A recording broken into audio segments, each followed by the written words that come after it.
Hey guys, welcome to Cosmic Compass. I am here recording this episode to you from the studio in Paris. So if you're watching the video version of this on YouTube, you will see me sitting in a beautiful comfy chair with pink lights around me. And I wanted to pop on and talk about feeling seen versus unseen in our lives and why this really matters. We don't want to be seen in every season of our lives. We have seasons of rest. We have seasons where we want to be more quiet, more internal, and not have a lot of attention on ourselves. Some seasons of our lives, it is helpful to be unseen. However, if you're in a season in your life when you want to be seen, you want to be visible, you know your worth, you know your talents, you know your gifts, you feel a call in your heart, a desire on your heart. And the truth of the matter is, if you weren't meant to be doing it, you wouldn't have that call on your heart. The reason why you feel the way you do, why you desire something, why you want something is because we're ever expanding beings, that we're constantly evolving and changing and growing into new. And when you don't allow yourself to change and to evolve and to expand into the next version of yourself, you keep yourself stuck. If you're in a season of your life where you want to be seen, where you feel like there's something on your heart that you want to be known for, that you want to share with the world, let's say you have some knowledge or a skill and you want to bring it to the public because this is something that could really change people's lives. And who better than you to teach it? Who better than you to do it? If anyone's going to do it, it's you, obviously, right? This energy of putting yourself out there, of being visible, of achieving what you desire in your life, because what you desire is totally valid. And I think a lot of us question ourselves on whether or not something is true or not, or is right or wrong for us because we have limiting beliefs. We doubt ourselves. That's all the ego, that's all the mind. If you eliminated that noise, and instead breathed and reconnected to your body, what do you want? What do you desire? It's on your heart for a reason. It's there for a reason. If you have the calling to teach astrology, to learn locational astrology, it's because you're meant to. You're meant to learn astrology. And so when we think about callings, if we feel the call to be seen, to be noticed, to be recognized, this is not an egoic thing. This is our soul desires to contribute, to have impact, to make a difference, to change the world, to leave the world and people in a better place than when you found them. There is something beautiful and humbling about wanting to be of service to help others in the world. And when you want to be seen, and the truth of the matter is that if you want to make a difference in the world, then you've got to be seen. You've got to put yourself out there. You've got to be noticed. And so in today's episode, I want to talk about what are the signs in astrology that might make you feel unseen. And this really comes to one important thing in your chart, the 12th house. The 12th house in astrology is the house of bad spirit. It represents things that are hidden, unconscious, unseen, not visible. Having a career where you want to be visible, usually we want to see that energy. We want to see something in the 10th house. You could have a lot in the 12th. In fact, there's a lot of people that I look up to and are expanders for me, and they've got a lot in their 12th house. But they also have a lot going on in their 10th and their 11th, so they are seen. The 12th house is what is unseen and what's hidden and what's not shared with the public. The 11th house is the house of good spirit, and the house of good spirit shows us where we are getting rewards in our career. This is showing us where the benefits or the good things that come to us from our career. This is what is shown. The 11th house is our admirers, our fan base, our followers, our patrons. If we have a Patreon or we're an artist, our patrons are in the 11th house. The 11th house is also famously known for the house of friendship, community, networks, social media, and social networking. It's also the house of hopes and dreams. So you can see the house of good spirit is a really nice one. So when we have personal planets, and when I'm talking about personal planets in astrology, I'm talking about Sun, Moon, Mercury, Venus, Mars. When we have one of our personal planets or many of them in the 11th house of good spirit, we're getting a lot more attention and recognition for our gifts. Also, with the 10th house is an angular house, so it's very powerful, very loud. And the 10th house is the house of the career. It's the midheaven. It's the house of accomplishments, achievements, public image, reputation. And so when we have planets, especially personal planets in the 10th house, we're bringing a lot of attention to being seen. I want to give you some examples here of where in my life I felt really seen in my career and I was getting a lot of attention and recognition, and it just came really easily to me versus not having that in my next location. And then now, and how I have this attention and recognition now in my life with my location, because location matters. It's not just about timing. Location matters too. And this is where we get into the relocation chart and the timing. So for this example, I was born in San Diego, California, and I have the moon on the midheaven line going right through San Diego, which also goes to show in my birth chart, I have the moon on the midheaven angle, the MC angle, which stands for midheaven. And I have the moon in Leo on the midheaven in the 10th angular whole sign house. So it's very potent, it's very powerful, it's very loud, it's very obvious in my life. I also have the lot of courage and the lot of spirit there as well. So a big part of my purpose in this life is to do 10th house things. Also to be courageous, to have courage in my life, 10th house things. So we could talk about that in an upcoming episode, but a lot of courage is really helpful for seeing where you need to activate and be courageous in your life. A lot of spirit is showing you your career direction and your purpose. So when we're talking about this story of like moon on the midheaven, exactly within 2 degrees on that angle, going right through San Diego, we've got it in the 10th angular house in Leo, which is the performing arts, theater, showbiz, right? The arts, creativity. I was an actress when I was living there. I literally grew up 7 years old during my first Saturn Square, went to the theater, saw a show, my first show, and I told my mom, I said, I'm going to be on stage. I have to be on stage. And I couldn't stop talking about it the whole way home. The whole drive home, it was a 2-hour drive. The whole time home, I was talking to my mom saying, I have to be on stage. I need to do this. I need to do theater. I was 7 years old, and I knew in my heart as a little kid that I needed to be on stage and be in the theater. And so that began a trajectory for me from 7 years old until I was about 21 years old of being in the theater, being in show business, being an actor. And the thing about this is what's interesting is at the beginning of my journey, I was always in the ensemble. I was sheep number 8, polecat number 4, right? Donkey number 3, like always in the background. I was kind of an ugly duckling when I was a kid. I had glasses, Harry Potter round glasses and braces. I had 4 rows of teeth. I was not a cute kid. Let's just be real. When I was 12, I got contacts. And when I was 14, I got my braces off. I changed my name. I went from Helena to Helena.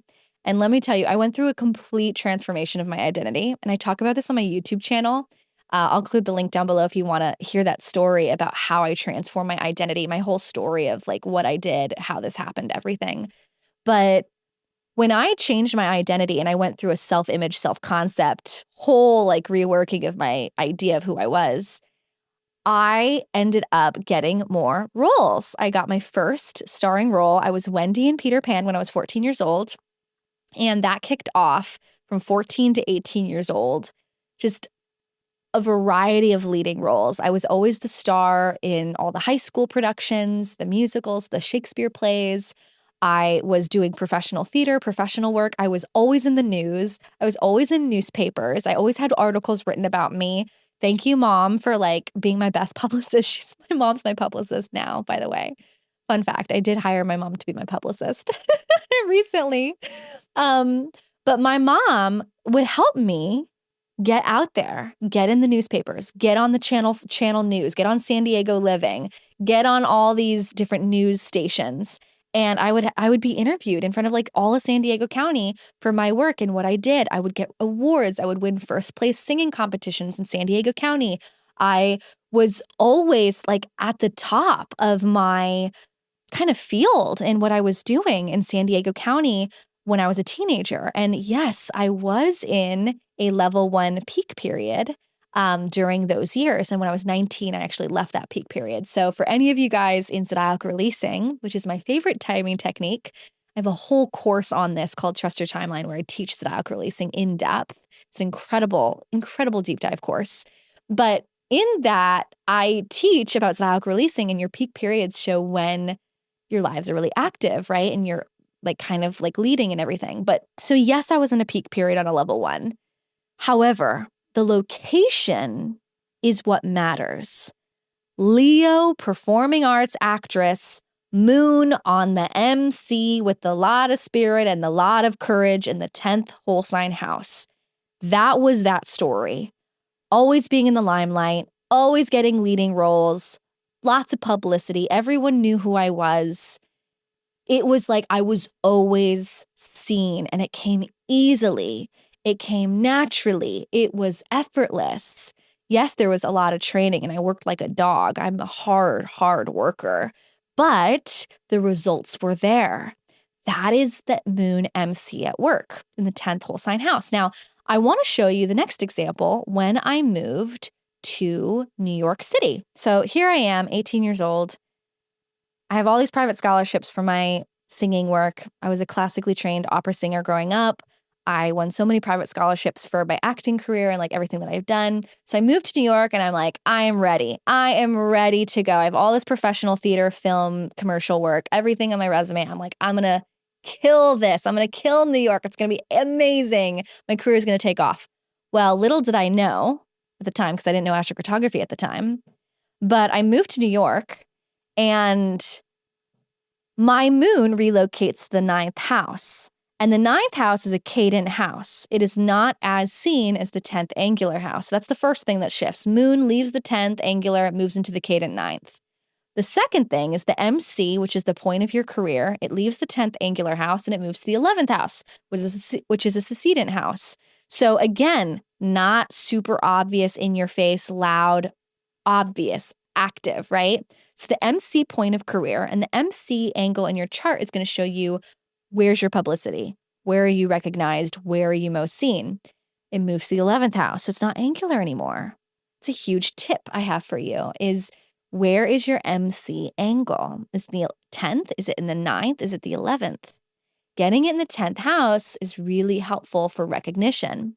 The 11th house of good spirit is good too because it represents your fans, your public receptivity, right? But when I moved to New York, the MC moves to the 11th.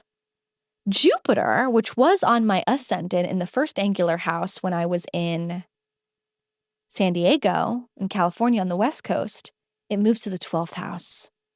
12th house, which is what is hidden, what is unseen, what is not noticed, what is invisible. Now, in this location in New York, I'm also now a Sagittarius rising. So the ruler of my chart, the ruler of my ascendant, the most important planet in the chart, has relocated to the 12th house. That's Jupiter. Because Sag rising, being a Sag rising in a new location, Jupiter is the ruler of Sagittarius, and Jupiter relocates to the 12th house of all things hidden.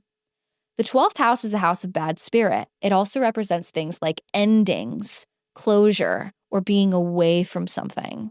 And when I moved to New York, one, I was working constantly, waitressing, babysitting, making $10 an hour working at a haunted house. I was literally an actor in a haunted house, working as a ghost, as a zombie at this haunted house in Times Square.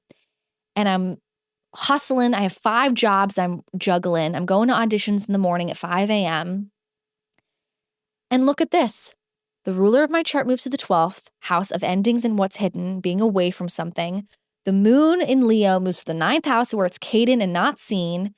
And Chiron relocates to the 10th house, which Chiron in the 10th can represent healing your self-worth, healing your image to being seen, some sort of sensitivity, insecurity, or pain point around being seen or public image, or like, are you seen and feeling hurt if you're not, right? And then let's add one more little extra thing to this. The sun, my Taurus sun, which is so strong in the 7th angular house natally in San Diego, relocates to the 6th whole sign house. The 6th house is the house of bad fortune. It represents things like service jobs, working under someone, working a lot of jobs to pay your rent. It rules the things you have to do that you don't want to do, like responding to emails, right? Like sixth house things, not things you want to do. They're not things you enjoy doing.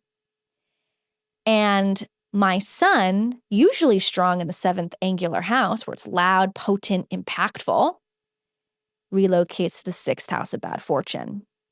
The story of working so many jobs, hustling like a dog. That's the sun in the sixth story. And note that I lived in New York for 5 years, and it was that. It was that. Never feeling seen, never getting recognition, booking roles, but like very small roles where there was no publicity, no attention on things. It's like I had to hustle to get anything to flow or to work. I had to figure out strategic ways to make things work for myself. And I did have some success. I got an off-Broadway play. I got my equity card, which is a thing that sometimes takes people a lifetime to get. It took me only a couple of years to get. But again, it's because I hustled. I work hard. I work smart. I never quit.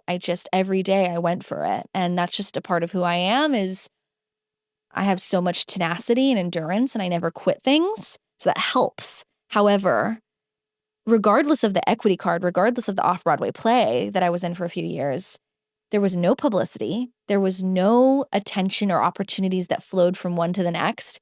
It was hard.